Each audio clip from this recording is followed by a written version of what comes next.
to be doing a little Berkeley jet pump work here, and I was able to find a manual. It was actually the last one O'Reilly had. I found that manual on eBay, but it was like 1,000% markup. I didn't want to spend over $100 for it. I actually got this for 15 bucks, and it's pretty good. There's a lot of information in there. This boat had a serious vibration after a river run, and I sucked up some foreign debris. And I started by basically taking the nozzle off the back of the bowl. And then after that, you gotta take all the bolts from the inside off the suction pieces, and then the bowl comes off. And here's what I found. That is a clam.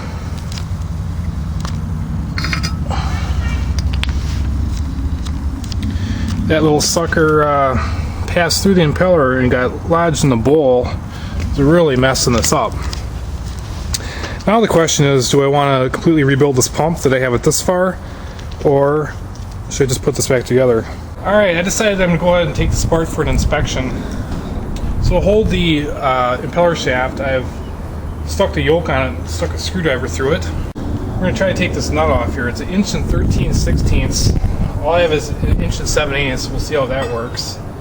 And here's an oil seal. Know which way you take that off. It came off this way. God, you're bending the screwdriver.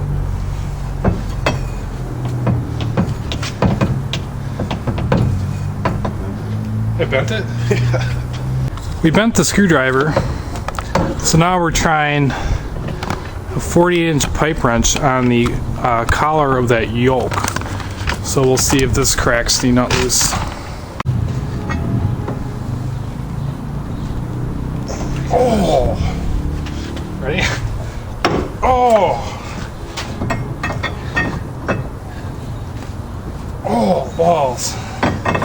Some bitch under tight. Okay, I had to modify my Chinese 3-jaw puller and got her on there, and the impeller is actually coming off, just twisting this puller by hand. If you're running big horsepower, you want to step it up to a stainless impeller. Well, I'm going to try this and see how I like the RPM range with it, and then we'll go from there. And now I am going to remove the 2-piece packing ring follower. There it is removed. I just took those 2 bolts off and it came right off. And there's what it looks like off the boat. That basically puts tension on those packing rings, so it makes a seal on that impeller shaft. And over the life of the rings, you snug this up every now and again to keep your leak to a minimum. So what I'm doing here is I'm getting ready to take the impeller shaft out. To do this, either the suction piece has to be removed from the boat, or you have to have your engine out. Now I'm going to take the bearing cap off. So remove these 4 Allens. So it's 1/4-inch Allen head. Got the 4 bolts out. I'm going to give this a little tap to try to jump it. Go. Here's the grease seal in this cap. I'm going to try to pop that out of there.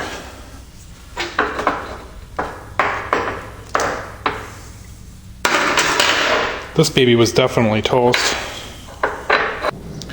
Now I'm going to remove this shaft. I'm going to tap on the back of it with this rubber mallet, see if we can get this assembly to break free.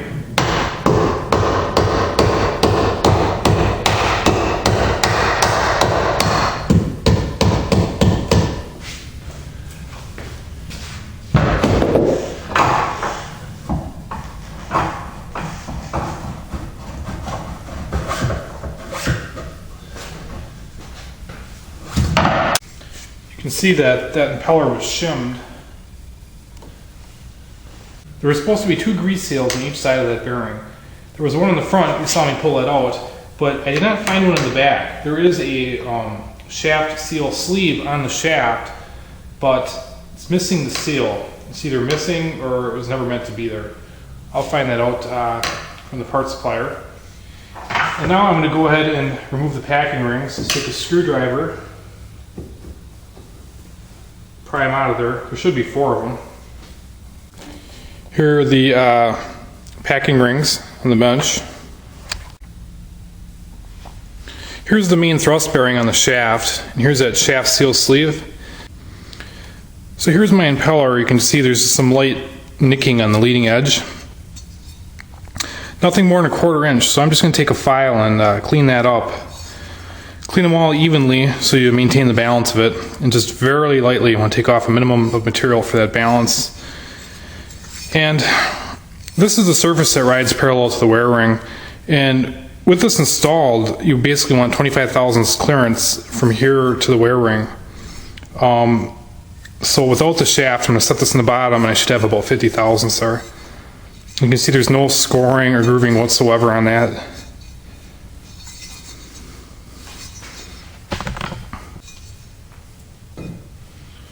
So again, I have the impeller set on the bottom of the wear ring.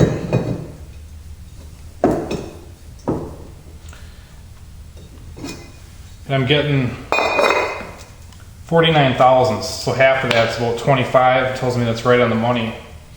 So I'm not going to replace the wear ring, the ring liner, or the impeller. I'm just going to clean them up, and I'll be replacing most everything else. Inside there you see the loader. What that does is it routes water to the top half of the impeller, so you don't have a blank spot. And since I can finally get my hand in there, I'm going to go ahead and clean up all that silicone to try to help reduce turbulence. Talking about this loader a little bit more, what a loader does is it's supposed to help you at the top end. And they got some short ones and they got a long one. This one here is a long one. And one thing I wanted to mention is I actually fit this loader to this intake. There was clearance here in the bottom where it was actually floating inside there. I figured that would make have huge pressure on the mounting points. So I added weld until it just touched and got her fit nice. And if you see, it actually mounts on the top with these 4 bolts. And I could just picture that cracking in a hurry if that wasn't supported on the bottom. So it's something to think about if you decide to put a loader in. Here I have dressed up my impeller edges. I started using a file and you can't really get it in there, so I quickly switched to 120 grit sandpaper and really took off a minimum of material. You can see I didn't even get all the nicks out of it. I just trying to get a radiused edge on here, kind of like a plane wing. You don't want this edge knife edged according to the manual. And the reason I took off a minimum of material is kind of concerned about the balance of this impeller. I don't want to throw it off. Doing a little impeller identification. Basically what you do is you measure the outside, and they're all going to be 9 on a Berkeley pump. And then you measure the inside, which would be where this vane ends across to the other. And I have 7 1/4. It tells me this is an A impeller.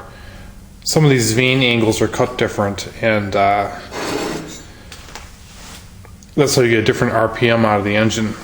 Changing your impeller is kind of like changing the gear ratio in a car.